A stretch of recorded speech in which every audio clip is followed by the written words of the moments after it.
Et si tu étais déjà spirituel? T'es-tu déjà posé cette question? Mais d'abord, ma première question c'est, est-ce qu'on est spirituel ou est-ce qu'on le devient? En réalité, dans les deux cas, tu as raison. Beaucoup pensent ne pas avoir de lien avec la spiritualité, et je vais t'expliquer pourquoi ils se trompent. En réalité, depuis la nuit des temps et sur les 5 continents du monde, l'humanité entretient une relation profonde avec la spiritualité, même si cette dimension n'a pas toujours été vécue seule, mais beaucoup plus collectivement. Trop souvent, la spiritualité est confondue avec des dogmes religieux, des rituels sectaires, des pratiques imposées, alors qu'en réalité, elle dépasse largement ces notions-là. Pour moi, la spiritualité, c'est avant tout une manière d'être au monde, une expérience intérieure qui ne connaît pas de frontières ni d'obligations, qui est tout sauf un concept enfermant. Contrairement aux idées reçues, chacun porte en lui une part de spiritualité, parfois ignorée, sous-estimée. On peut la vivre sans but précis, de façon plus ou moins consciente, engagée, incarnée, ancrée. Ou pas. Elle se manifeste dans tout ce qui nourrit l'âme de façon naturelle, spontanée. Un geste de bienveillance à l'égard d'un autre sans espoir de retour. La capacité à recevoir quand on sent que ça vient du cœur. L'écoute de son intuition, de son cœur, l'accueil de ses émotions, autant positives que négatives, ou encore la capacité à vivre l'instant présent, libérée des pensées parasites. Parfois, une idée surgit de nulle part et ça devient un accomplissement marquant dans notre vie et dans la matière, preuve que cette dimension subtile agit en nous, souvent à notre insu.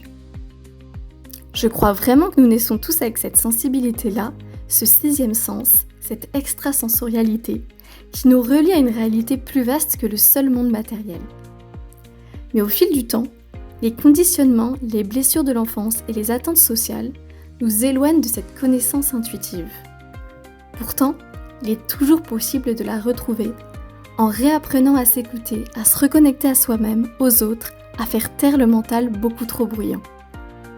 Pour moi, chacun a sa propre relation avec le monde spirituel et la vie comme il l'entend.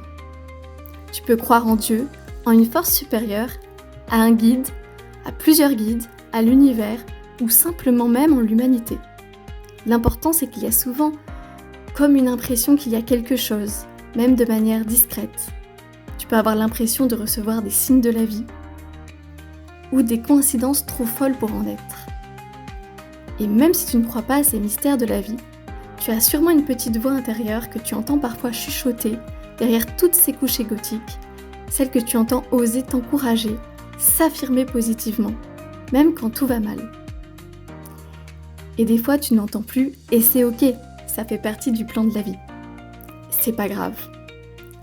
Mais tu le sens quand tu te connectes à ton être spirituel, ton essence profonde et ce que tu es vraiment finalement.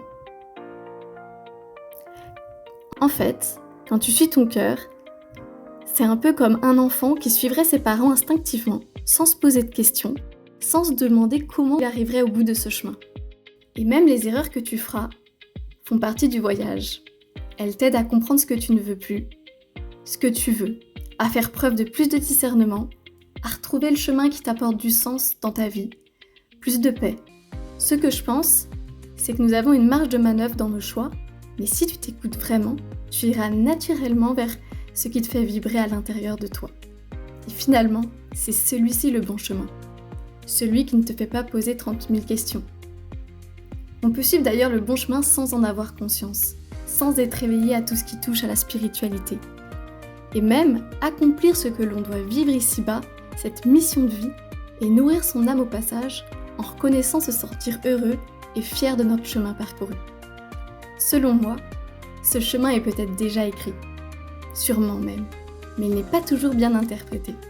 Au fond, en fait, la spiritualité, c'est cette liberté de s'écouter, de se réajuster, de vivre en accord avec ses propres valeurs, à sa façon, sans devoir ni contrainte. Parfois, mets ta vie sur pause. Quand tu as cette sensation de vivre un rêve éveillé, c'est que tu touches à ta spiritualité. Merci à toi d'avoir écouté jusqu'au bout et à bientôt, belle âme.